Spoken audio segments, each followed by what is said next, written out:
Ah les filles, ça papote, mais il y a du boulot. Avant de remettre nos jupes, on éradique les poils. Et pour ça, rien de tel qu'un gommage au citron avant l'épilation. Prenez une poignée de gros sel, ajoutez-y de l'huile d'olive et le jus d'un demi-citron. Appliquez le mélange sur les jambes et gommez doucement. Avant une épilation, un gommage est très utile puisqu'il va aider à faire ressortir les poils, notamment les poils qui sont incarnés. Donc le poil va être prêt à se faire épiler.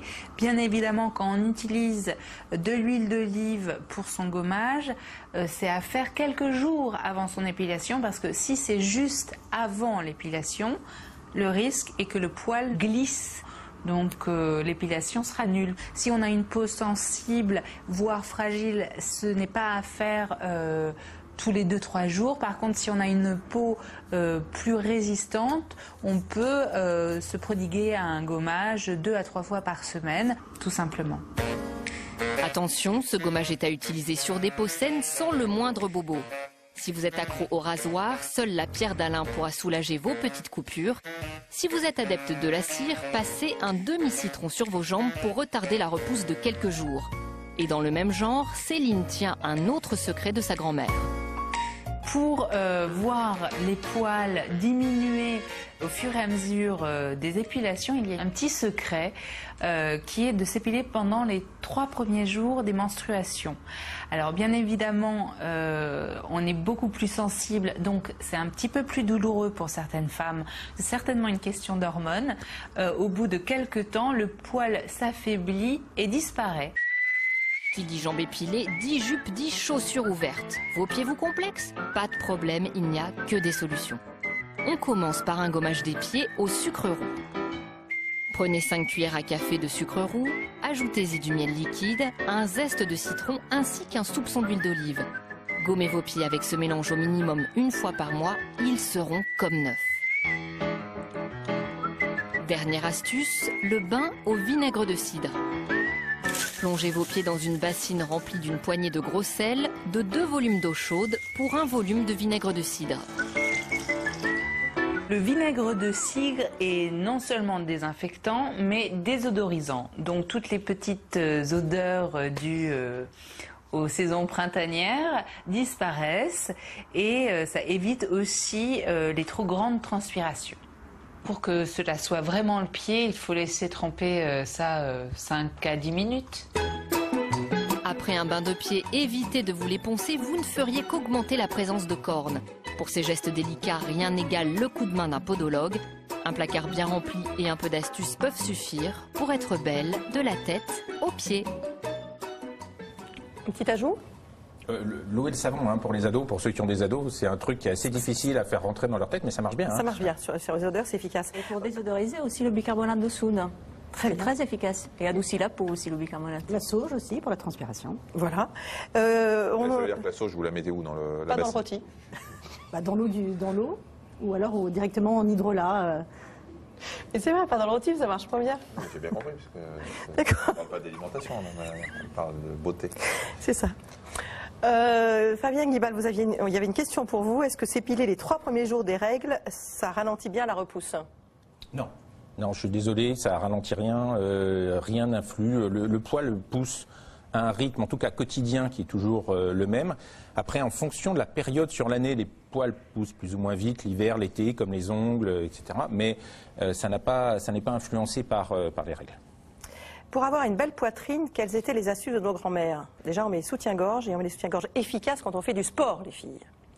Les astuces, à part ça. Vous êtes d'accord? Sinon, ça tombe. Moi, j'ai une idée là-dessus. Mais je vais laisser parler ces dames. Un macérat de pâquerette. Un macérat de pâquerette. On appelle le macérat de Bélis, mais la Bélis c'est la pâquerette. On peut donc l'acheter tout fait, ou on peut le faire soi-même. Vous faites quoi et vous l'appliquez On comment? prend une huile végétale de son choix et on fait sécher des petites pâquerettes qu'on trouve pas de son jardin, pas au bord des autoroutes si possible. Et puis voilà, on laisse macérer au moins 21 jours, on filtre et ensuite on applique, on se masse les seins avec cette préparation. Ça fait moins cher que la prothèse toulonnaise. Hein. C'est sûr. Que là? Prothèse toulonnaise? C'est quoi? PIP. Ah, on croyait que c'était un truc... Non, mais c'est fait, c'est pas grave. Non, je sais pas. Et vous avez, vous, une astuce pour avoir des beaux seins? Pour avoir des beaux seins, il y a déjà une technique, parce que je ne sais pas si vous avez remarqué tous, mais ce qui nous intéresse chez un homme et chez une femme, c'est les contrastes. C'est-à-dire, c'est le rapport taille et tour de poitrine et tour d'épaule. C'est d'ailleurs pour ça que les mannequins... donc, avoir une taille fine, ça par contraste, ça donne effectivement une belle poitrine. C'est tout bête, hein, d'où le principe du corset, pour revenir à truc. Et il y a un truc qui marche très bien, mais c'est vrai pour le visage, c'est vrai pour les seins, c'est vrai pour la peau d'une manière générale, le massage associé aux produits hydratants. C'est-à-dire effectivement se masser les seins pour faire pénétrer et qui va donner aussi une texture à la peau, qui diminue les rides, qui augmente aussi effectivement le tissu de soutien, qui est le tissu collagène, le tissu élastique, qui donne effectivement son soutien à la peau, sa texture. Ça dépend de la motivation de l'entourage. Je pose une question. Mais c'est bien, Michel, de vous intéresser à ce sujet, c'est très bien. Il y a des trucs pour lesquels on est plus ou moins autonome. Oui. C'est l'automassage. Je pense qu'il parlait de l'automassage.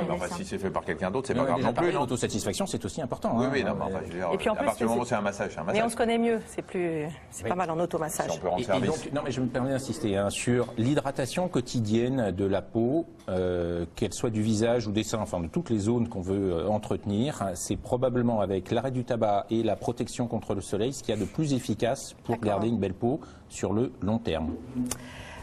Pour les hommes, est-ce que vous avez un truc pour avoir une belle moustache?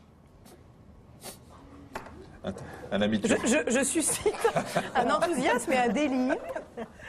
De l'huile végétale de ricin.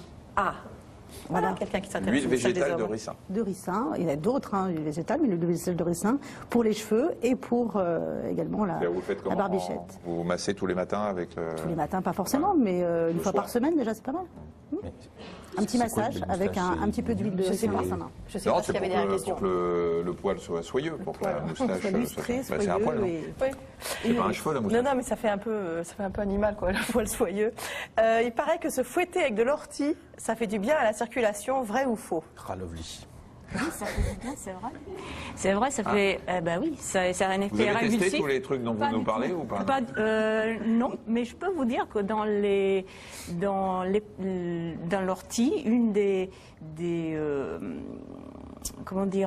utilisations de l'ortie testée et scientifiquement, c'est le cataplasme à l'ortie, qui est contre l'arthrite. Et en fait, on préconise de mettre la feuille d'ortie directement sur la partie douloureuse, la laisser exactement 30 ou 60 secondes, je ne sais pas, et ça a un effet révulsif. Et, pas forcément en se fouettant. D'accord. En 10 secondes, pas forcément quelque chose. Effectivement, il y a toute une tradition qui remonte de je ne sais pas quand. Oui, ça me faisait penser à Fais-moi mal, Johnny.